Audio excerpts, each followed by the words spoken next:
think he's gonna dance with me. It's okay. We got him in the house. Roll with it. I don't know. I was pretty impressed that Todd said he would come on. You know what? The one thing that we never really talk about, Robert, is that you're used to coming on live with me. Yeah. I'm clearly used to coming on live, but the people that come on live are not necessarily used to coming on live. So good job. Thank you. Thank you. Okay. Glad to be here. Todd Dayanovich, did I say that right? In the house. Yes. Okay. Her house. My house. Guild Mortgage. And the best part about this whole thing is Ashley Ortega. Whoop whoop. The best part about this whole thing is that a lot of times when we're at open houses, mortgage brokers like to come in and say hi and connect. And, you know, real estate, mortgage business, it's all about networking. And so he happened to wander into the open house. Robert had left. I left. Temporarily. He left me. He left me. Which we'll get into that. Todd has a story about that. And so anyways, I'm like, God, you just look really familiar to me, which I find very impressive because nobody looks familiar to me. I meet so many people. I shouldn't say that. Everybody looks like you and you and you. Yeah. Okay. So, anyways, all of a sudden he said, I looked at his card and I'm like, I know this last name. I go, are you married? He's like, yeah. I go, is your wife named Kim? And he's like, yeah. So this goes back to 6th grade. I've known his wife. So there you go. Yeah. You weren't married in 6th grade, though. No. No. Luckily. But they just made a pledge. But you guys have been married a really, really long time. Yeah. So did you meet in college? We did. Yeah. Wow, impressive. Okay. And 2 kids. And so, you know, when you work with people, you kind of want to work with people that you know, that you trust.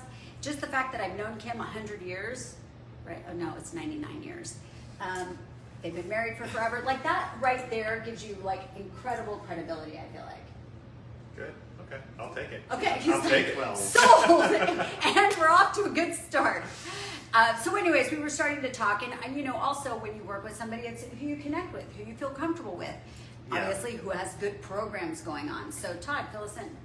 So the thing that's everybody obviously rates, that's the topic of everything right now, is where are the rates at? What can we do to get people into homes, the affordability? And one thing Guild is offering right now is we're doing a 1-year lender buy down for all of our programs. So basically, It's huge. We got thumbs for up. instance, if someone were to go to lock in at 7.125, we're doing a lender paid buy down to get them in at 6.125 for that first year that they're in that mortgage, just to then make that hopefully- payment a little bit better for And then them for the hopefully first year. next year Yeah. they can refinance. They could refinance, and we're waiving lender fees on any refinances that we do in that time as well. Okay, this is my question. You know, there's 5 million mortgage brokers. There's 5 million businesses. Does it make a difference, besides personality and connection, who you go to? I mean, obviously you're running this program. That's different than other Right. brokerages, right? I think you really got to be able to find somebody that knows what they're doing and is able to navigate the market and figure out the best program to put these people in to get them into the best situation. And you've been doing this for 25 years. Right. Yes. And so if you have somebody that's brand new in that and something comes across their desk and they're not sure how to do it, then you're going to get in trouble. Yes. Oh, for well, sure. and Robert, we were talking about that. Not only have you seen it all, you know, the things that have come across your desk, but you've had 25 years to see the market go up and down and how to maneuver through that. What's your thought on that? I mean, I just think right now the interest rates are a little bit higher, but historically not really high. Oh yeah, not really at all. And I think everybody wants to wait for the interest rates to come down. I think that's not the best move right now. That's what Robert and I've been saying. Only because there's still demand out there It's for gonna be a homes. frenzy. A lot of people are waiting. And so when those interest rates do come down, you're going to get into a situation where you're going to have multiple offers. You're going to have People to are pay gonna be- more for that home Yep. to get the same home that you could today. Let's go back to COVID days. No inspections, you're closing on it really fast, you're not really seeing what's wrong with the house, you're paying above what you should have paid, which we had an issue with that when we sold one of our houses, that she wound up paying a lot more for her house because it was during that crazy time, and then things kind of slowed down and they didn't get as much out of their house as they would have liked. Yep. And like you brought up previously as well, everything that you're seeing now on your listings or whatever, sellers very motivated. Sellers very motivated. Yeah. So sellers are willing to make a deal. Sellers are willing to give concessions. So you need to take advantage of that, because when the interest rates come down, that's going to change. And that's going to balance out your high interest rate, which people probably aren't taking into account. Absolutely. Yeah. Absolutely. And people are Yep. really doing a lot of fixes on the house too. Like I'm noticing like new roof, new air conditioning unit. Like they're really getting the house Your ready. three things is roof, AC, and windows. And I've been noticing, these are the things I've been noticing. Deferred One, maintenance.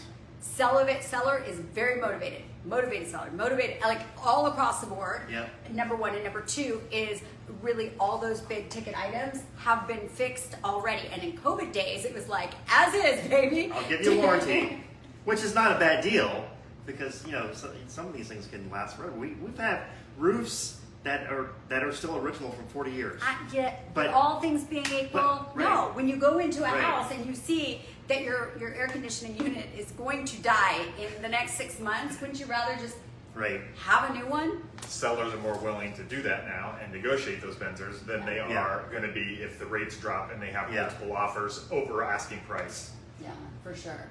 which could be coming if their interest rates drop. So are there any other things that are really exciting to people right now that you're offering? I mean, that's kind of That's the biggest one. yeah, those couple of things right there. I mean, we just got to get people to come out and get pre-qualified and Well, and I was start gonna looking and get into that process of that so we can go over the numbers with them and figure out what they can afford.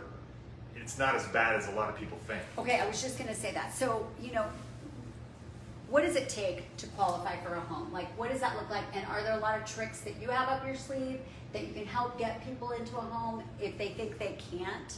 Well, the big thing is everybody thinks, a lot of people think, I should say not everybody, but that you need 20% down to get into a home, which you definitely don't. Okay. You can do programs with as little as, they're starting to come out with some zero down programs. The thing with those though is that the interest rate is a little bit higher on those programs when you're doing the little bit down because there is more risk. But if you have a great job, right? If you have a Yeah. great income that you know you're gonna have. If you just need a home and you're going to be there forever, Yeah. that's an option. I mean, you could do 3, 5, 10%, 20% down, and then just trying to get them into the right product, putting that lender paid buy down in there as well to make the payment better for them for that first year, give some incentive for them to buy the house now. Do you find that people are just afraid, like when they finally do come in, they're pleasantly surprised? And what does it take to get those people to finally come in? A lot of times, yes. I mean, we have a lot of people that call us up very hesitant to, of course, fill out the application, one of which is because they don't want their credit ran. Ooh. We're doing soft pull credit reports on all of our pre-qualification, so we don't even pull their credit until they're under contract. Oh, wow, okay. So there's and no, you can kind of there's, see a lot yeah, already. there's no without doing it. inquiries going on their credit report whatsoever. Are so y'all we're listening just to this? looking at that whole situation. That's great to know. And then once we can see the whole situation and actually run the numbers for them, they see that what they're paying in rent isn't that much different than what they Right. would be paying in a mortgage payment. I mean, that is a really, really valid point. Really valid point. You're always better off owning than renting. Yeah, because you have the equity, obviously. Yeah, unless you're there for. That's why I finally wound up buying this house. I loved my townhouse that I was renting, but it was $3,000 out the window every month. Just going Burn to it. burn it, Burn it. burn it, right? Why not spend that $3,000 on a home that you actually? It was going to your landlord's lifestyle. Also, you don't want to fix up something that's not yours either. Right. So you leave it, decorate it the way you want to decorate it, buy the things for it that you want to buy for it. You're kind of living in limbo, I feel like. Yeah. Now I live in this home, I can do whatever I want with it. Within reason, as Robert and I talk about, you want to make sure that what you put into your home, you can get out. So how can they find you? So if you're not sure where you want to be, what you want to do, it doesn't hurt to call us, to call Todd, and hey, it's a free ear.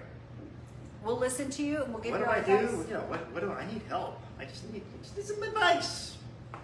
That's what we're here We have info for. out there. Because it actually might come out a lot better than you think, and you might be able to save some money and actually get some money by owning a home that you can create equity and have something. I mean, it's people's biggest purchase, and for most people in their life, a home is your biggest Purchase. most expensive purchase, and probably the one purchase that actually makes you a ton of money.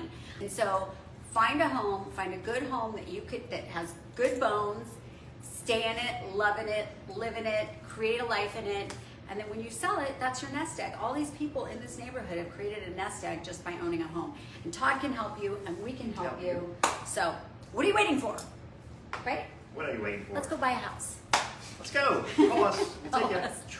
Not working hard. I always like it back then. It just doesn't have that same break dance music. I feel like Todd's gonna get going here. From negative to positive, I just want you to know that.